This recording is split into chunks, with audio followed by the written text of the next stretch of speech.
Don't break the glasses, but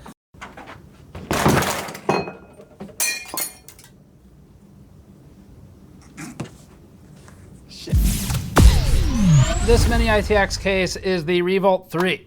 It is conveniently timed to drop right into the slot that the NZXT H1 once occupied as a Mini-ITX taller tower. We're not sure why they would time it that way to land precisely now in the NZXT H1's life, but alas, here's the Revolt 3. So this is technically made by iBUYPOWER. They've spun off a new brand known as Hyte, H-Y-T-E, and the purpose for creating this new brand is for it to not be called iBUYPOWER. Not that there's any particular stigma attached with iBUYPOWER, but iBUYPOWER is a pre-built company. They make and sell pre-builts. You can buy this case, the Revolt 3, with pre-built options from iBUYPOWER, but it's also being sold standalone. That's the different part. And so that makes it kind of interesting. We're going to be reviewing this. We'll look at the thermals, the assembly, all that stuff, and talk about if it's worth it, especially as an alternative or a replacement for the H1. Before that, this video is brought to you by Arctic and the Liquid Freezer 2 line of liquid coolers, which tested among the best in our thermal charts for CPU coolers. The Arctic Liquid Freezer series has had continual advancement since our original review, with updates in the mounting kit, including an AMD offset bracket for better thermals, and a longer warranty. Arctic also has its MX5 thermal compound available on the market now if you need some thermal paste for your regular maintenance. Learn more at the links in the description below.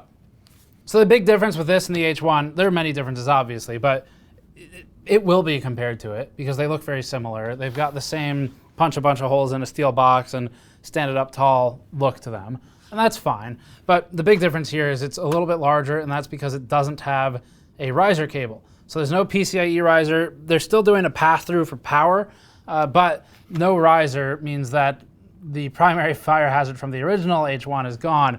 NZXT's, as far as we can tell, at least from the few units we've received, fixed the fire hazard issue on the riser, so that's good. But the case is kind of, its reputation is a bit tainted at this point, and people have been looking for alternatives and replacements, and that's what this ends up being, whether intentional or by accident. So this case can be bought in black or in white. It has an option of a 700 watt power supply. The pricing is $130 for the base model or $250 for the model that includes a power supply. This is getting a little bit on the steep side. $250, pretty expensive for a case, even with a power supply, but that's the small form factor market. You get charged a lot more. Maybe some of it's justifiable as being lower volume, and so it's more difficult to amortize the cost of tooling because there aren't as many units being sold. And maybe some of it is because they can't, because there aren't many people buying small form factor compared to mid towers and whatever else, where you can potentially sell to every SI under the sun and get a lot of a higher volume manufacturing run. So whether or not the price is justified from a cost perspective is one thing, but it's expensive, period, as a consumer at $250, whether or not it actually is derived from some base cost that makes sense. Now, our review sample was a tier above just the black case with 700 watt power supply, and that's because it was the limited, quote, special edition with flight case. This edition, which is not available anymore, came with a free, it's always weird to say free with products because it's included in the cost, almost certainly, but it came with a Pelican style travel case and an alternative rust colored mesh. So if you want the front of your computer case to look like it was in a thunderstorm, then you can get the one with the rust, or they call it bronze colored front mesh. The color choice doesn't really make a lot of sense to us. Whatever, it's aesthetics, you can make your own decision. But either way, it looks like it's only being sold with black right now, which is this one here, and they are swappable for what that's worth. The rest of the case, externally, it's got some interesting elements. So it has these headphone holders. We'll talk about those later. Maybe a little on the silly side, but it is different. And then at the top, there's a handle which doesn't sound particularly convincing. Sounds like something, maybe something from like a Motel 6 or something. So that could use a little bit of work. But it's a handle nonetheless. It's supposed to be a little bit portable. That's some of the angle of a small form factor case, and they're leaning into it. iBUYPOWER, somewhat oddly and maybe lacking of any self-awareness, says on its marketing page, quote, "Bye-bye bulky laptops." Yes, iBUYPOWER, nothing about this looks bulky. This is definitely smaller than a laptop, and it's lighter, and it's easier to carry and travel with. And it also, you'd have to carry a monitor with it, a keyboard and a mouse, probably headphones, like power cable. And anyway, this is clearly smaller than a laptop, so that's excellent marketing. Great choice of words. Enough of that, let's get into the build notes. We'll look at some of the good aspects of this, some of the bad aspects, and we'll talk about the power supply a little bit as well, and then get into the thermal testing as usual with conclusions at the end. The Hyte Revolt 3 is tricky to build in, but that's the rule for small form factor cases rather than the exception. We don't really hold it against the Revolt 3 too much. Smaller cases are just naturally harder to work with, but it's sometimes more annoying than it should be, especially with the power supply cables, and we'll get to that. The side panels, in the very least, snap off easily, and the top panel can be removed as well. So this makes accessing the interior of the case about as convenient as it can be, given the size of the case. All panels except for the front consist of an outer steel grille and an inner magnetic filter which slides into place. iBUYPOWER has put some effort into locking the filters in place with metal rails rather than just slapping a filter on and hoping for the best, so it's good to see some attention to detail here. Now, as for the power supply we mentioned, that's where some of the issues start to pop up. Depending on the motherboard used, the pre-installed SFXL power supply and its cables might not be sufficient to reach where they need to go. Small form factor power supplies have to keep cables as short as possible to avoid wasting space. And sometimes the small form factor cases include a power supply so that they can force certain cable lengths on you. But it's a fine line to walk. The 8-pin CPU cable for EPS 12 volts wasn't long enough for our system. We had to get an extension for it. So the EPS 12 volt cable should be longer in this one by at least a little bit. As for slack cables, every bit of slack in the Revolt 3 is another opportunity to get a case fan tangled up. There's about 1.2 centimeters of clearance between the motherboard tray and the side panel, enough for mounting 2.5-inch drives and routing SATA cables, but really not much else. The side panels are prone to bowing out and leaving wide panel gaps if the cables aren't tied down carefully. SFXL power supplies have to be jammed in tightly against the cable cover to fit, as is natural with a small case like this. We're glad that iBUYPOWER has one that has pre-installed power supplies that does limit your power supply choices. It's got other problems like the cable length, but it at least makes it so that you don't have to install it yourself. A smaller SFX unit would fit more easily if you're going to buy one on your own and install it. Because the Revolt 3 doesn't use a riser cable for GPU mounting, it's unavoidably larger than the H1. That's the benefit of those riser cables. As a benefit of not having a riser cable, the Revolt 3 is less engulfed in flames, but it's a little bit larger too. So you can pick the one you think is less bad, we guess. iBUYPOWER's case is 253 by 178 by 409 millimeters for a total of 18.4 liters, while the H1 is 187 by 188 by 388 for a total of 13.6 liters. For comparison, Cooler Master's NR200P takes up approximately the same amount of space as the Revolt 3 at 20.3 liters, and that includes the feet and the other protrusions that make the measurements a little bit weird. Cases that forego large GPU and radiator support can be significantly smaller though, like the older Silverstone SG13 that we liked. The Revolt 3 adds about 2 centimeters at the top of the case to house the handle assembly, and a further 6.7 centimeters at the bottom to route I/O cables without mashing them. So it is larger than strictly necessary. If it were horizontal, the cables could just dangle off the back. As we mentioned earlier, the Revolt 3 technically has a single 3.5-inch drive bay support in addition to its two 2.5-inch mounting locations. This is something of a luxury for small form factor cases, but again, we found it more useful for stashing loose cables than anything else. Installing a 3-fan GPU, a 2-fan CLC, and a 3.5-inch hard drive in this case simultaneously would require exceptional organization. You can technically do all of those things, but it's probably better to just pick maybe 2 of them. In between setting systems on fire, another positive aspect of the NZXT H1 that we noted is that it includes a CLC. This isn't meant to be a fire suppression design, by the way. NZXT has as much control as possible over clearances and compatibility in the H1, with short tubes and optimally placed barbs to make it slightly less of a pain in the ass to wedge the motherboard into. The Revolt 3 doesn't come with a CLC, giving the user more freedom to choose their own cooling solution, but also it opens the door to compatibility problems. A chunk of the reviewer guide is taken up with warnings and advice about which coolers will fit in the case and how to install them. The section begins with a quote about radiators saying that radiators should always be mounted to the radiator door with the tubes at the bottom. The radiator door in question is hinged. Initially, we saw this as a gimmick, but it's nice to be able to work inside of the case without holding the radiator or letting it dangle by the tubes. The case officially supports up to 280mm radiators, but we would suggest sticking to 240mm for the maximum size just to avoid clearance issues, and besides, some radiators are made a little bit differently, so that gives you more leeway for something being off. Space is at a premium, and that extra headroom is enough to make a difference in cable management and just working in the system in general. iBUYPOWER's guide states that, quote, mounting fans to the outside and the radiator inside is not possible with most coolers due to tubes impacting the motherboard.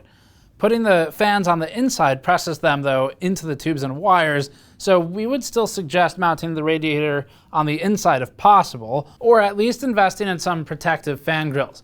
Any CLC used in the Revolt 3 absolutely requires swivel fittings. The Liquid Freezer 2, for example, won't work here. The shorter the tubes, the better as well, and so we ended up choosing the Lian Li Galahad 240 CLC for our testing.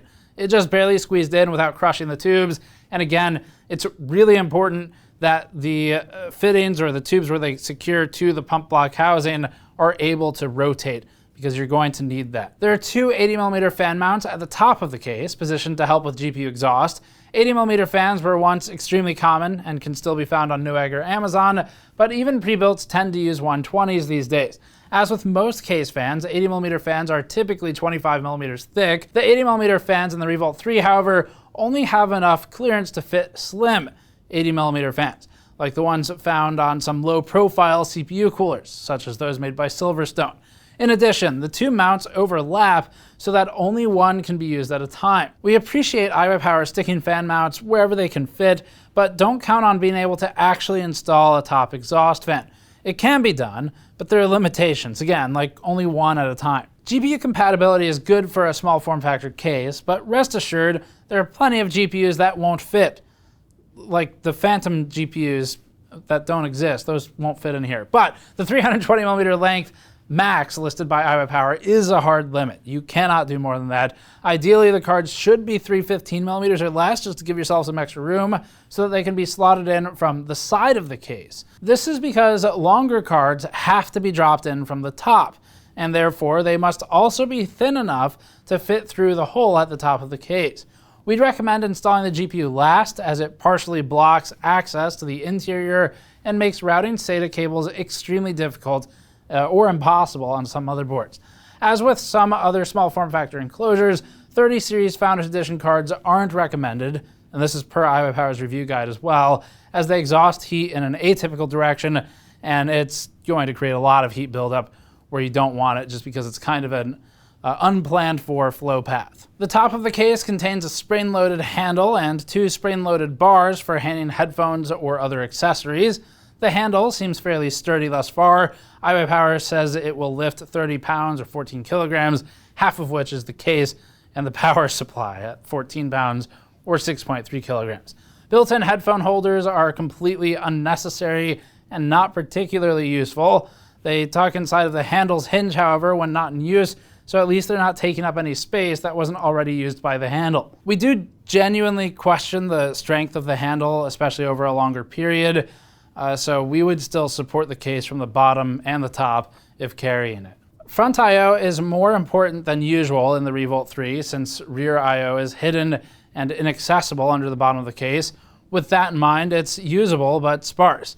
Two Type A ports, 3.2, meet our minimum preference, and there's a Type C port as well. This is simply a Type C to Type C pass-through, and it's intended to be plugged into rear I/O, not an internal header, so make note of that. Normally, we'd criticize this, but because rear I/O is inaccessible anyway, it makes good sense to get some use out of the port. iBUYPOWER leaves some room for change. It notes that an internal connector, a normal one, will be added if there's demand. Finally, there's a single 4-pole combined audio jack with a splitter included in the accessory kit, and that wraps up the I/O options. Time to start with testing. So this one is a one-off test. We were free to diverge from our normal case testing hardware. We obviously can't use it in a smaller box because it doesn't fit. And so we decided to test with an R7 5800X and an Asus ROG Strix B550i Gaming. We also used an EVGA RTX 3060 Ti FTW3. And then we installed a Lathan Gallick 240mm CLC for the CPU, and the rest is all pretty standard. The Revolt 3's marketing, testing, and pre-built options from iBUYPOWER all use closed-loop liquid coolers, hence our choice to go with one as well.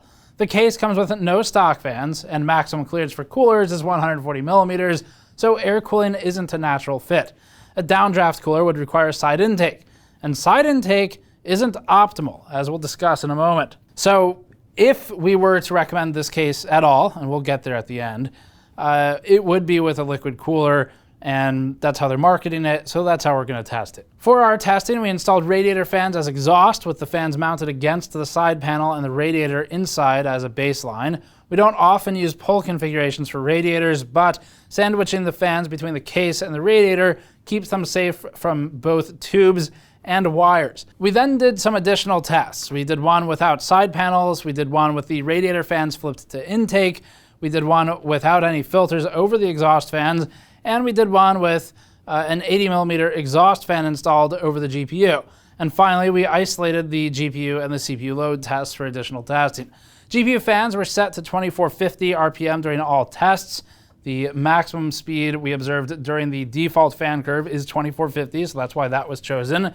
Radiator fans were set to 1260 RPM during all tests, and this was the necessary speed to achieve a 40 dBA noise threshold. We used our usual full system torture workload for CPU and GPU thermals simultaneously. Some of them might be one component or the other, and we'll note those as we go. Here's a CPU thermal chart. At baseline, the CPU averaged 70 degrees Celsius above ambient.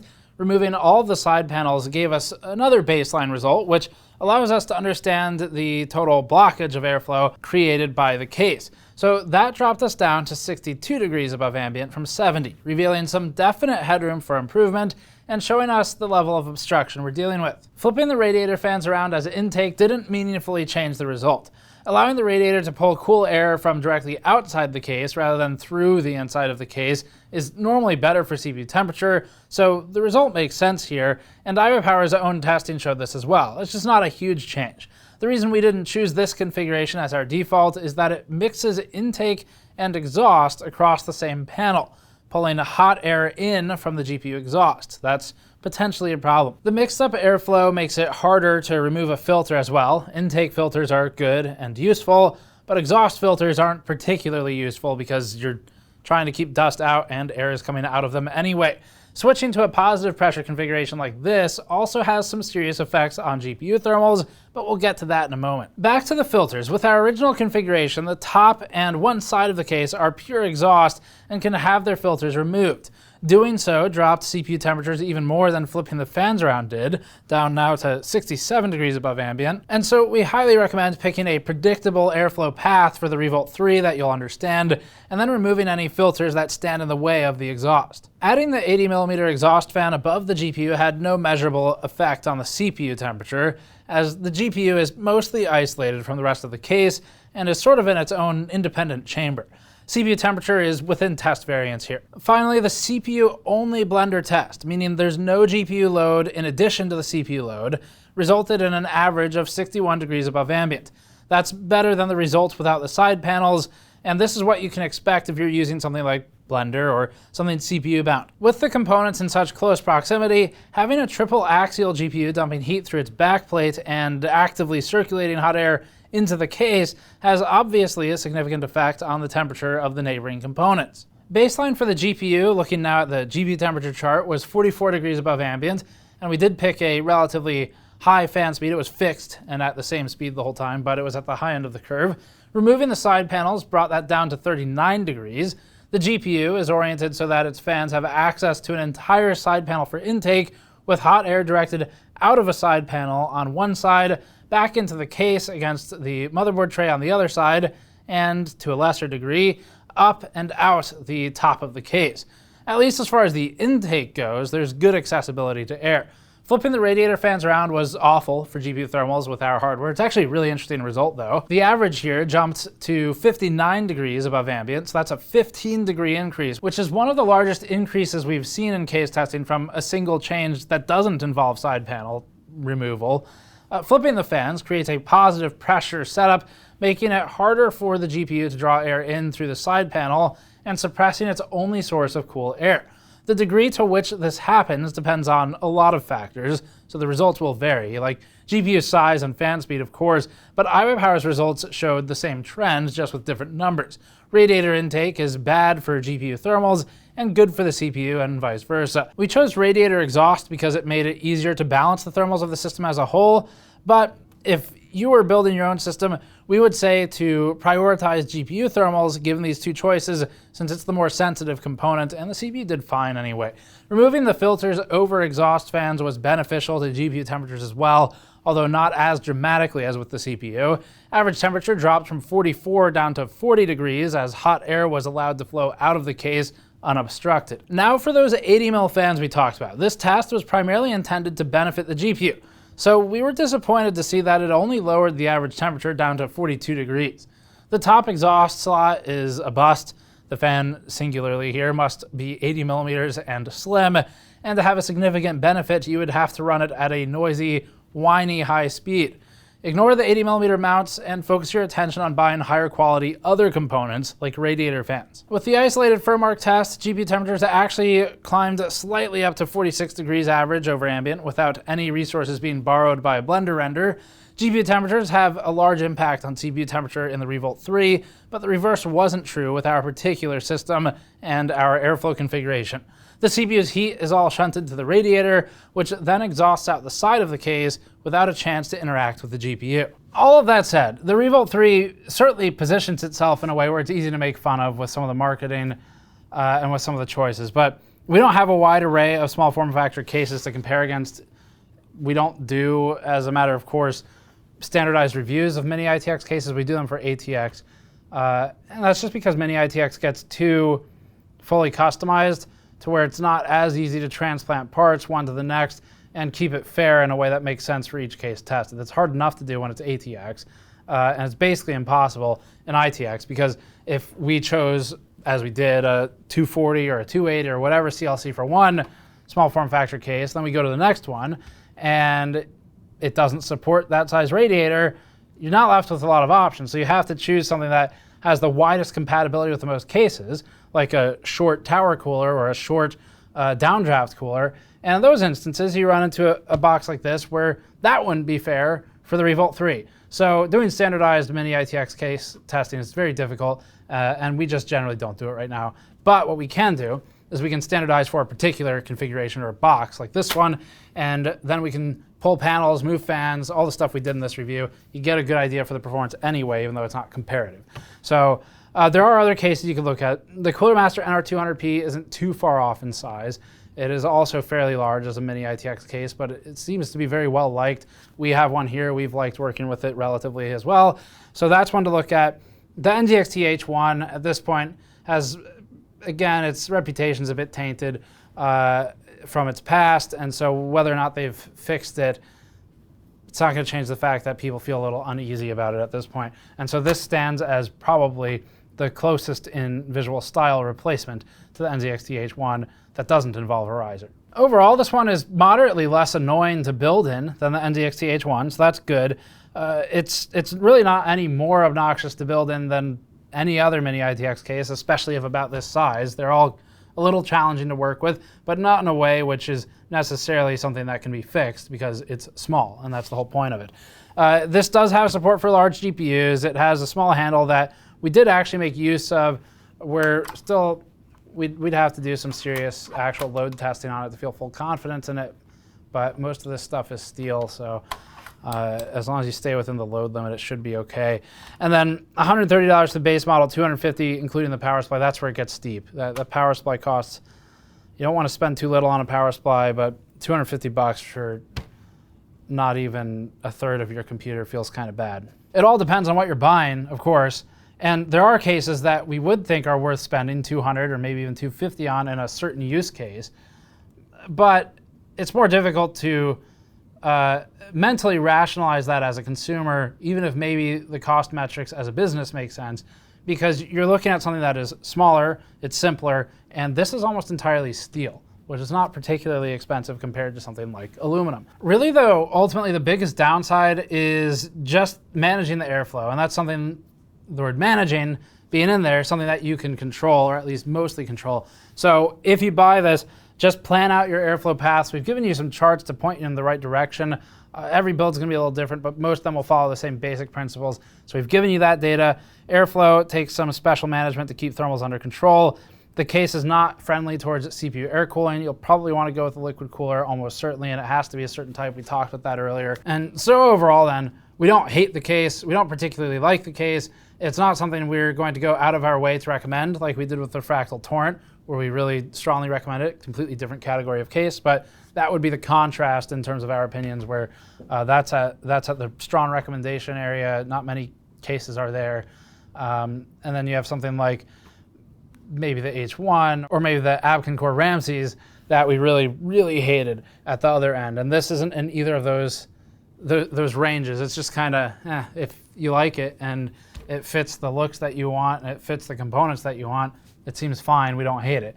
And so that's really not a bad place to be, because our reviews are pretty hard for cases to pass with flying colors, and that's what makes them interesting. So anyway, that's where we are on it. It's kind of meh. It doesn't really offend us. Price with the power supply gets steep, but what are you going to do with Mini-ITX? A lot of them are steep. The NR200P would probably be the first one we'd point you to as an alternative to this one if you'd like to research another option that may be better for you. Otherwise, that's it for this one. Thanks for watching. As always, subscribe for more. Go to store.gamersnexus.net or patreon.com/gamersnexus to help us out directly, and we'll see you all next time.